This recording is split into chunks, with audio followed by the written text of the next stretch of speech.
ça tient pas bien, mais dès qu'on va mettre un peu de vitesse, ça va être aspiré, ça va être bien dit. Voilà.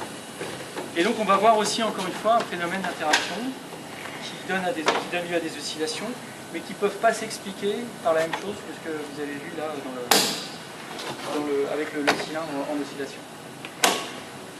Alors je vous montre, et puis après on essaie de voir d'expliquer ça.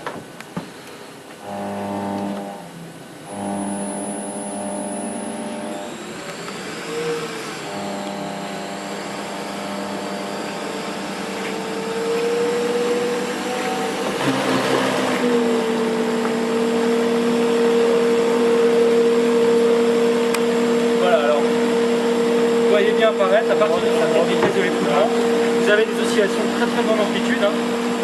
Alors on va regarder de plus près ce que ça donne.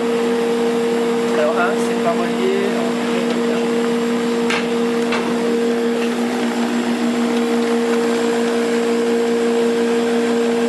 Alors vous ne verrez pas bien. Ce qu'on a fait aussi, c'est qu'on a collé deux piezo là sur le petit drapeau de chaque côté. Et les piezo, comme je vous expliquais, ça engendre, ça déplace des charges électriques lorsque se déforme. Et là, le but de cette manip-là, c'est d'essayer de quantifier le potentiel et l'éventuel rendement de production électrique de ce type d'objet sur lequel on colle des piezo. C'est pour l'instant pas fantastique, hein, il n'y a pour l'instant pas de miracle à attendre, mais on est encore dans le stade où quelle est la limite théorique qu'on peut obtenir de ce type de récupération, on ne sait pas encore.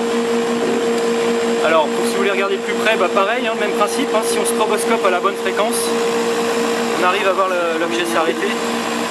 Alors, je vais essayer de l'arrêter.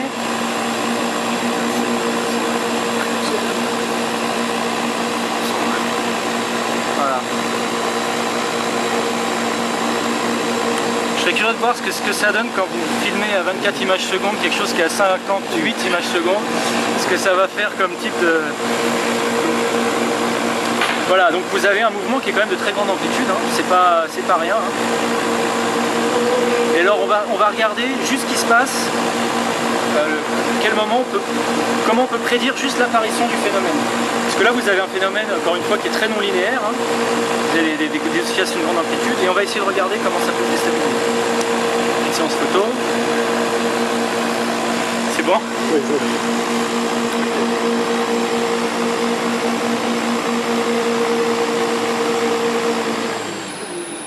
Alors là, par contre, on est un peu embêté si on veut expliquer cette oscillation-là, parce que là, l'écoulement, il n'a pas de fréquence caractéristique, il n'a pas de fréquence propre. Vous n'avez pas d'allée tourbillonnaire qui se forme. Dans l'idéal, c'est-à-dire que si là, le mât, il n'est pas très bien profilé, mais si on avait un mât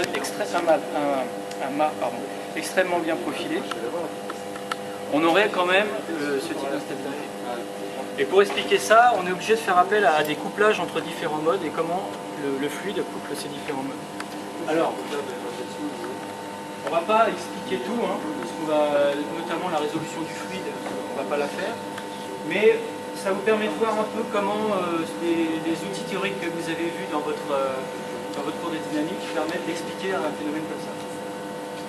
Alors ça, je crois que vous connaissez bien, c'est l'équation d'une poutre. Ici, vous avez l'opérateur de Rader, l'opérateur d'inertie, et puis ce que vous avez vu jusqu'à présent, c'était soit 0 ici, soit des efforts, une force ponctuelle, par exemple, quand vous faites de la statique. Et ici, ce qu'on met, c'est que les efforts qui s'exercent sur cette poutre, c'est la différence de pression entre le dessus et le dessous. Voilà. Alors, simplement pour bien se fixer l'idée, rien qu'un petit raisonnement avec les mains vous permet déjà de sentir que vous allez avoir quand même le fluide qui va avoir envie de déstabiliser cette poutre. Vous imaginez un système comme ça, vous avez cette poutre ici, et puis si l'écoulement est parfaitement symétrique, vous allez avoir les efforts de pression qui sont toujours être égaux entre le dessus et le dessous. Et cette chose-là va pas, naturellement, va pas donc avoir